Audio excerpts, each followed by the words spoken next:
हाय, ये वीडियो उन लोगों के लिए है जो मेंटली स्ट्रांग तो बनना चाहते हैं पर इमोशनली कोल्ड नहीं, जो लाइफ में बाउंड्रीज तो क्रिएट करना चाहते हैं पर बिटरनेस नहीं।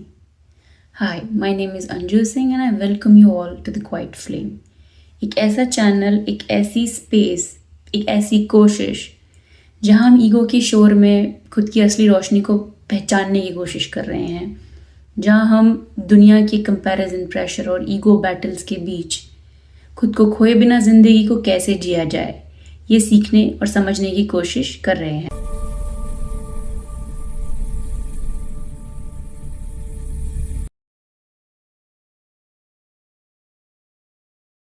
हम सब ने सुना है कि जो लोग अपने इमोशंस को जल्दी एक्सप्रेस नहीं करते, अपनी बातें अपने दिल तक रखते हैं, अनबॉदर्ड रहते हैं, रिएक्ट कम करते हैं, उन्हें लोग कह देते हैं कि भाई ये तो बहुत ही मेंटली स्ट्रांग है। पर क्या ये सही है? मेंटल स्ट्रांग होने का मतलब अपने इमोशंस को ब्लॉक करना या सप्रेस करना नहीं है, उनको समझना और कॉशियसली हैंडल करना इज़ मेंटल स्ट्रेंथ। जैसे जब भी कोई हमें हर्ट करता है तो हमारा मन करता है कि हम चिल्लाएं, गुस्सा करें, रिएक्ट करें, पर बहुत बार हम नहीं करते due to an number of reason. तो क्या हम मेंटली स्ट्रांग हैं? नहीं, क्योंकि अगर हम चिल्ला नहीं रहे, हम रिएक्ट नहीं कर रहे, तो हम ये भी तो प्रिटेंड नहीं कर पाते ना कि हमें फील नहीं हुआ। हम चुप हो सकते हैं, हम अपने आप को डिस्ट्रैक्ट कर सकते हैं, पर फीलिंग्स तो हर्ट हुई है ना, उस चीज़ से हम डिनाई भी तो नहीं कर पाते हैं।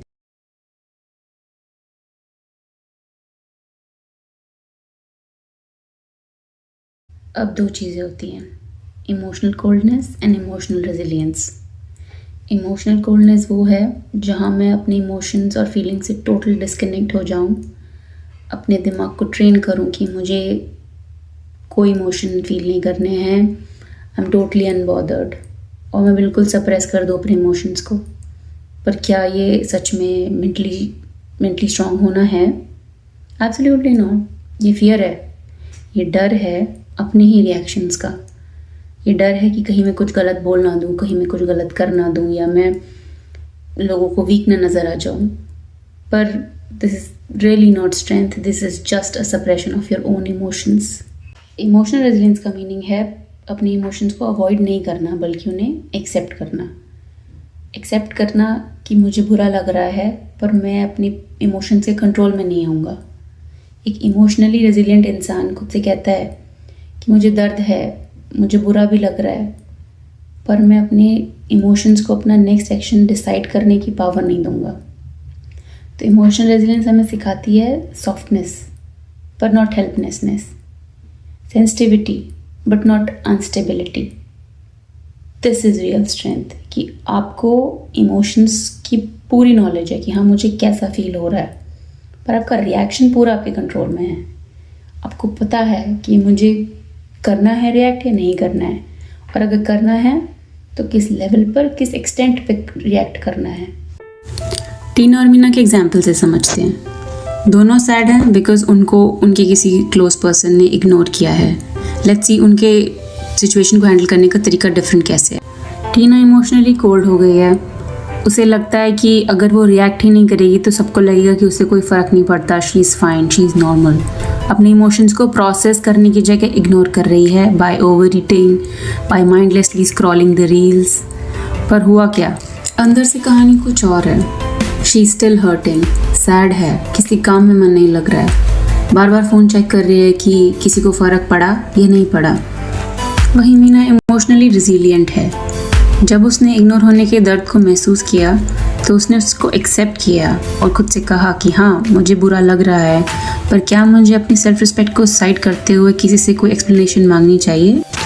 मीना ने अपनी सेल्फ रिस्पेक्ट को चुना। उसने फ़ोन को साइड में रखा, खुद को टाइम दिया to heal and let that emotion pass. And खुद को टाइम देकर she was able to shift her focus. उसने पॉजिटिव काम किए जो उसे पसंद थे, जैसे कि watering the plants, book reading. तो हमें ये समझ में आया कि दोनों की सिचुएशन सेम थी पर अप्रोच बिल्कुल अलग। टीना जो अभी भी स्ट्रगल कर रही है अपने फोकस को रीगेन करने के लिए, वहीं मीना सारा इमोशन भी एक्नॉलेज कर चुकी है और उसने अपने आप को हील भी कर लिया and now she is able to work peacefully. Emotional resilience loud नहीं होती, ये एक ऐसी स्ट्रेंथ है जो शोर में भी शांत रहने की पावर देती है और ख़ुद को समझने की और हील करने की। इस टाइम जब भी आप इमोशनली हर्ट फील करें, टेक अ पॉज, अपने आप से ये 3 सवाल करें। सबसे पहला कि मुझे कैसा फील हो रहा है, दूसरा कि क्या मुझे सच में ऐसा फील होना चाहिए, और तीसरा कि मैं ऐसा क्या करूं कि मैं अपना फोकस स्लोली शिफ्ट कर पाऊँ विद अवेयरनेस। तो मेंटली स्ट्रांग होने का मतलब इमोशनली कोल्ड होना नहीं है, क्योंकि जब हम इमोशनली कोल्ड होते हैं तो हम खुद के साथ टफ हो जाते हैं, हम खुद के लिए हार्श डिसीजंस लेते हैं, हम खुद को पनिश करने की कोशिश करते हैं कि नहीं, क्योंकि हम माइंड को ट्रेन कर रहे हैं कि आप ऐसे एक्शन नहीं ले सकते, मैं ऐसे बिहेव नहीं कर सकता, मैं ऐसे मैसेज नहीं कर सकता, ये जो भी है। Whereas इमोशनल रेजिलियंस में हमें ग्रोथ आती है, सेल्फ अवेयरनेस आती है, और ये तब तक नहीं आ सकते जब तक हम खुद से भागना बंद नहीं करते हैं। So I hope you like this Tina Meena story. If you do, please let me know in the comments आपसे ज़्यादा रेजोनेट कौन करता है, टीना या मीना। Thank you.